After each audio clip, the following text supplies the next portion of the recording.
se former, s'exercer, rassembler du capital, définir le plan et faire son projet sans rien lâcher. Et bonjour à tous et bienvenue dans cette nouvelle vidéo très importante parce qu'aujourd'hui on va parler de par où commencer quand on veut se lancer en e-commerce. C'est vrai que c'est un sujet qui est tellement vaste, c'est vrai qu'il y a tellement d'informations sur les réseaux sociaux, sur TikTok, partout, qu'on peut très vite être perdu et pas trop savoir par où commencer alors qu'on a plein d'informations, on sait qu'il faut faire ci, qu'il faut faire ça, mais finalement mettre le pied à l'étrier, passer à l'action, ça peut rester quand même un petit peu flou, étant donné qu'on n'a pas forcément un plan de bataille très précis, on sait juste qu'il faut une boutique, choisir des produits qui sont plus ou moins comme ça, et qu'il faut a priori après faire de la pub sur Facebook ou sur Google, mais c'est vrai après tout, quand on part de nulle part, quand on n'a aucune réelle compétence en la matière, quel est le vrai plan d'action, comment est-ce qu'on se lance en e-commerce? Pour les petits nouveaux, je vais d'abord me présenter, moi c'est Hugo, j'ai 26 ans, je fais du e-commerce depuis maintenant 5 ans, j'ai en vérité deux activités, j'ai une activité de e-commerçant, donc je crée mes boutiques en ligne et je vends des produits, et d'une autre part, j'ai une agence web avec laquelle j'accompagne mes clients dans la réalisation de leurs projets e-commerce. Donc bien évidemment, cet écosystème et donc ce milieu-là fait que avec mon équipe, on traverse tout un tas de compétences différentes, de la création de sites web, en passant par le web design du coup et tout ce qui va être créer des flyers, des packaging, etc. En allant vers les stratégies d'acquisition, la capacité à créer des bonnes pubs, des pubs qui performent, la capacité à négocier avec des influenceurs, en bref, tous ces milieux-là, tout ce qui gravite autour des stratégies e-commerce pour avoir un projet finalement qui tourne de A à Z, c'est des compétences que nous on maîtrise et que nous on utilise au quotidien pour nos projets e-commerce. Mais donc, on va directement aller dans le vif du sujet et on va directement parler du premier point. Le premier point, si vous voulez vous lancer dans le e-commerce et faire de ça votre activité, vous devez avant tout commencer par vous former, c'est le plus important. Vous avez deux méthodes pour vous former. La méthode la plus longue, c'est de faire du contenu gratuit un peu partout sur YouTube et vous pouvez tout à fait devenir très compétent uniquement avec du YouTube et du contenu gratuit. C'est simplement que ça va être plus long parce que vous allez devoir, entre guillemets, trouver les chaînes les plus pertinentes, croiser les infos et prendre beaucoup de notes pour après voir un petit peu ce qui est le plus pertinent, car vous n'allez pas facilement pouvoir appliquer une stratégie très claire. Il y a de grandes chances que vous soyez obligé de faire un condensé de tous vos apprentissages et donc de réorganiser tout ça, réorganiser les informations, puis faire votre propre plan d'action. Donc ça peut fonctionner si vous voulez faire des économies et si vous voulez prendre le temps, ça peut être une méthode. La deuxième méthode, c'est bien sûr plutôt de trouver le créateur de contenu qui vous correspond le mieux, celui où vous avez le plus sentiment qu'il vous raconte la vérité, qu'il n'est pas en train de bullshit. Celui où vous avez le plus de facilité à comprendre ce qu'il raconte également. Et là, vous achetez tout simplement sa formation payante ou ses coachings et vous démarrez en étant accompagné, aidé avec la formation de quelqu'un dont c'est le métier. Je vais pas dans cette vidéo vous dire quelles sont les bonnes formations ou les mauvaises formations, tout simplement parce que c'est intemporel et sans doute que la mienne de formation sera peut-être sortie d'ici là au moment où vous regardez cette vidéo. Donc de fait, je ne peux que vous inviter à me contacter moi si jamais vous voulez vous lancer en e-commerce et vous former. Voilà, je prêche ma paroisse, mais bien évidemment, le but c'est que vous trouviez un formateur qui corresponde à votre manière d'apprendre, avec qui vous sentez qu'il y a une affinité, avec qui vous sentez que ça peut le faire, surtout sur de l'accompagnement. Sur une formation c'est important également, mais peut-être un peu moins. Sur de l'accompagnement, bien évidemment, il faut que ça matche avec le formateur. Donc ça c'est très important, ne le sous-estimez pas. Mon warning là-dessus, c'est ne vous lancez pas sans être au clair sur le sujet dans l'ensemble. Vous pouvez pas vous dire ok, j'ai compris comment on met des produits sur une boutique Shopify, j'ai compris comment on choisit un produit. Et après, quand vous allez lancer votre projet, vous allez arriver au niveau structure comptable par exemple, et être totalement désemparé et vous dire bah mince, comment est-ce qu'on gère cette partie-là? Avant de faire le plan dans le bon sens, il faut avoir vu la globalité, compris la globalité au moins en surface. Comme ça, vous savez quels sont les enjeux. Vous savez que quand vous allez démarrer ça, il y aura plus ou moins à terme des sujets au niveau de l'acquisition, des sujets au niveau de la structure, des sujets au niveau comptable, etc. Et une compréhension un peu globale. Puis après, faites étape par étape, bien évidemment. Mais donc voilà, le premier point, c'est important. Formez-vous, on ne le dira jamais assez. Ne vous lancez pas après avoir vu juste un TikTok qui vous dit le dropshipping c'est bien, choisissez un produit sur Minea et hop, faites votre boutique et faites 2-3 vidéos sur TikTok et vous verrez, vous aurez des chiffres d'affaires qui va rentrer.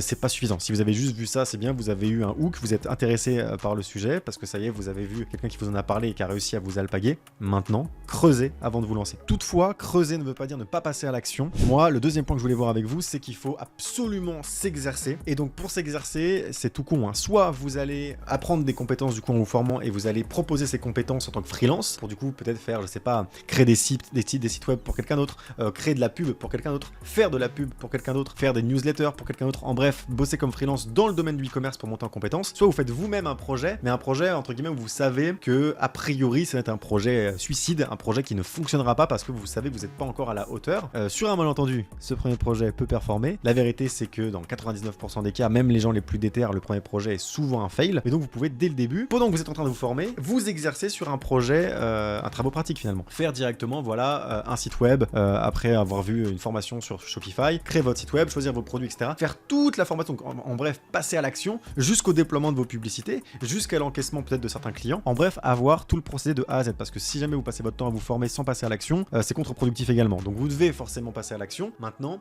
moi ce que je vous invite à faire, c'est faire voilà un petit projet pour vous exercer et pour monter en compétences et mettre en pratique vos compétences. Soit ça, soit voilà effectivement aller bosser pour quelqu'un d'autre. Et c'est uniquement quand vous aurez fait ce mini projet qui a priori voilà se passera, il y aura eu plein de problématiques vu que vous êtes en train d'apprendre sur le tas, que vous pourrez du coup après penser à votre vrai projet. Et là il y a une troisième étape donc se former, s'exercer sur un projet, puis du coup rassembler des capitaux. Si vous voulez vous lancer dans un vrai projet e-commerce qui peut vraiment fonctionner, il va falloir investir pas mal d'argent pour créer une vraie marque. Donc que ce soit investir dans des stocks, investir dans la publicité, investir dans la création des logos, des vidéos publicitaires, etc. En bref, il y aura pas mal d'investissements à faire pour que ça fonctionne et faire une vraie marque. Donc là, il va falloir du coup construire un capital de départ. Et donc il n'y a pas non plus 30 000 solutions pour construire un capital de départ. Soit vous faites des business à la con qui rapportent de l'argent. On n'en parlera pas dans cette vidéo, mais il y a plein de business à la con.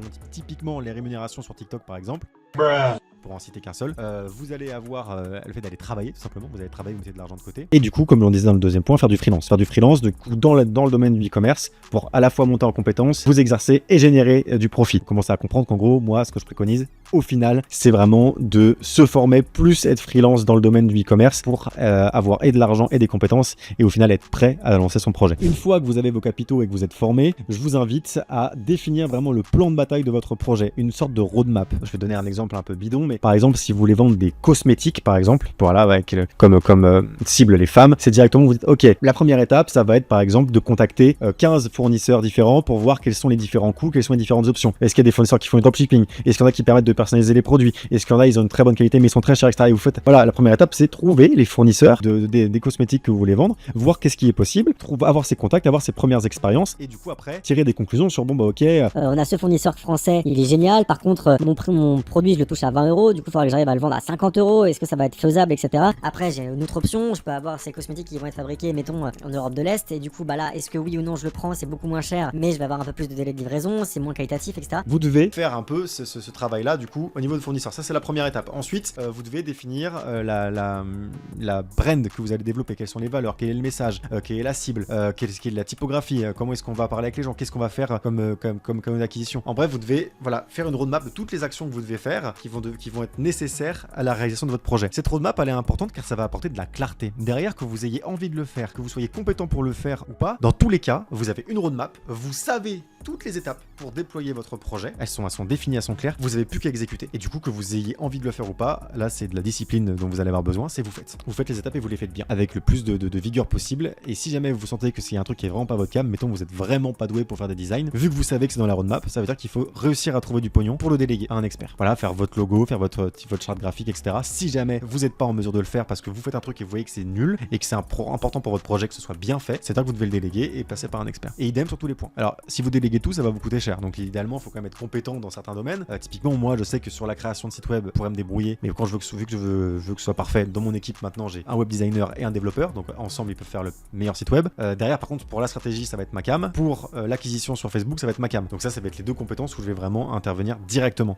Pour créer du contenu autour de la marque, c'est pareil, je peux le faire. Je peux faire du contenu en tant que CEO pour une marque, etc. Donc trouvez vos zones de génie, exercez vos zones de génie parce qu'il faut bien les mettre en pratique. Et puis si ça va vous faire économiser de l'argent. Et là où vous êtes mauvais, vous déléguez pour avoir du coup cette roadmap là qui se déroule de votre projet, que vous puissiez finaliser votre projet et que tout soit bien fait. Donc voilà, définir le plan de bataille, c'est super important, c'est pas du tout à négliger et c'est cette clarté qui va vous permettre d'aller performer par la suite. Ensuite, le dernier point, le cinquième point, c'est tout simplement de faire son projet sans rien lâcher. Une fois que vous êtes en train d'avancer donc sur votre roadmap, vous continuez jusqu'à ce que ça fonctionne. Bien évidemment, il y a toujours un moment donné où il faut, entre guillemets, il y a la persévérance et la folie. Si jamais ça fait 2-3 ans que vous êtes sur votre projet, que vous avez tout essayé, ou s'il y a vraiment aucun bon indicateur qui laisse entendre que votre projet est viable, peut-être passer à autre chose. Mais si jamais vous avez essayé de créer du contenu organique et que ça fonctionne pas, essayez du contenu payant, faites de la pub sur Facebook. Si jamais ça fonctionne toujours pas, faites de l'acquisition sur Google Ads. Si jamais ça fonctionne toujours pas, faites du marketing d'influence. Si tout ça fonctionne pas, mais que vous avez quand même des ventes aussi, vous n'êtes pas rentable, essayez de comprendre qu'est-ce qui a marché. 700 € de chiffre d'affaires avec le coût produit, vous n'êtes pas rentable. Ok, ça peut arriver. Essayez de comprendre, est-ce que l'influenceur il est vraiment niché dans votre thématique? Est-ce que vraiment son audience c'est votre cible? Est-ce qu'il avait bien fait sa pub? Est-ce qu'il a fait une story à l'arrache ou est-ce que c'était bien fait? Idem sur Facebook, idem sur Google. Si vous avez des bons indicateurs, donc quelques ventes par-ci par-là, etc., ça veut dire qu'il faut comprendre ce qui a fonctionné et réussir à le répliquer et à continuer. Sur Facebook, c'est souvent le cas. Tant qu'on n'a pas identifié un format publicitaire qui fonctionne, des créatifs qui gagnent, bon bah généralement on peut très bien dépenser 1000, 2000, 3000 € sur Facebook sans avoir de bons résultats jusqu'au jour où vous trouvez la bonne créative. Donc bien sûr, s'il y a aucun green flag et que c'est que des red flags partout, bon bah faut abandonner le projet ou essayer de comprendre où est-ce qu'on a fait une grosse erreur. Mais globalement, dès que vous avez des green flags, vous avez plus qu'à optimiser, à améliorer, etc. Et si vous avez bien fait votre recherche produit, typiquement si vous vendez des cosmétiques pour femmes, il n'y a pas trop de galère. Hein.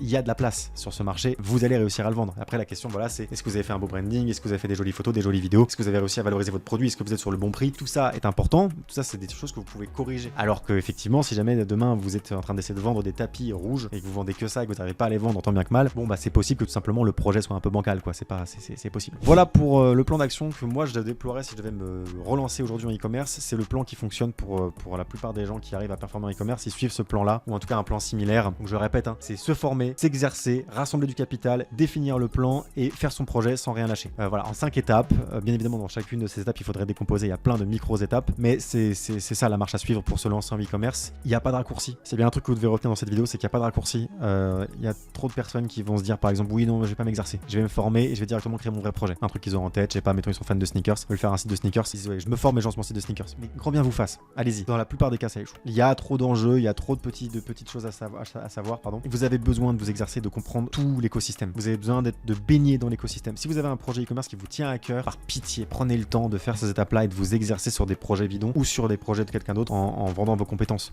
Sinon, vous allez tout simplement foirer votre projet auquel vous tenez et ça va vous dégoûter du truc. Prenez le temps de le faire correctement. Si vous avez un projet e-commerce, faites d'abord, formez-vous, faites un petit projet, rassemblez les capitaux nécessaires. Et même cette somme, les capitaux nécessaires, vous allez savoir de combien vous avez besoin justement parce que vous êtes exercé avant et vous avez vu tous les coûts cachés. Parce que les coûts cachés, c'est des trucs dont on parle pas souvent, mais donc je sais pas, frais de comptabilité, frais de domiciliation, assurance, déposer un brevet ou déposer une marque, faire des stocks, si vous déléguez des trucs, ne serait-ce que faire réaliser un logo, faire réaliser une charte graphique, faire réaliser un flyer, si vous déléguez de la vidéo, faire réaliser des vidéos publicitaires, faire réaliser des vidéos de présentation de produits, si c'est un produit qui demande de l'éducation, faire des vidéos présentes, voilà, en 3D, le produit, etc. En bref, il y a plein de coûts cachés, des frais de transaction. Vous pensez que vous étiez rentable, etc. Sauf qu'effectivement, sur 10 000 € de chiffre d'affaires, vous n'avez pas capté qu'il y avait une centaine d'euros de frais de transaction, un peu plus même. Donc voilà, il y a pas mal de choses à noter et c'est en faisant du e-commerce qu'on comprend tout ça et qu'on devient plus en capacité de lancer des projets sérieux et ambitieux parce qu'on a tout compris. Je m'arrête maintenant sur cette vidéo, sinon je pourrais parler comme ça pendant une éternité. J'espère qu'elle vous a plu, j'espère qu'elle pourra vous aider. Si elle vous a plu, mettez un like, un commentaire, n'hésitez pas à la partager, n'hésitez pas à vous abonner. Et sinon, moi je vous dis à très bientôt dans une prochaine vidéo. Et attention, dans la description, il y a bien évidemment des liens si vous voulez créer votre entreprise, si vous voulez créer votre boutique Shopify. En passant par les liens qui sont en dessous, ça soutient la chaîne tout simplement parce que c'est des liens d'affiliés. Donc je vous invite, si vous voulez vous lancer, à utiliser les liens dans la description. Allez, à la prochaine dans la prochaine vidéo.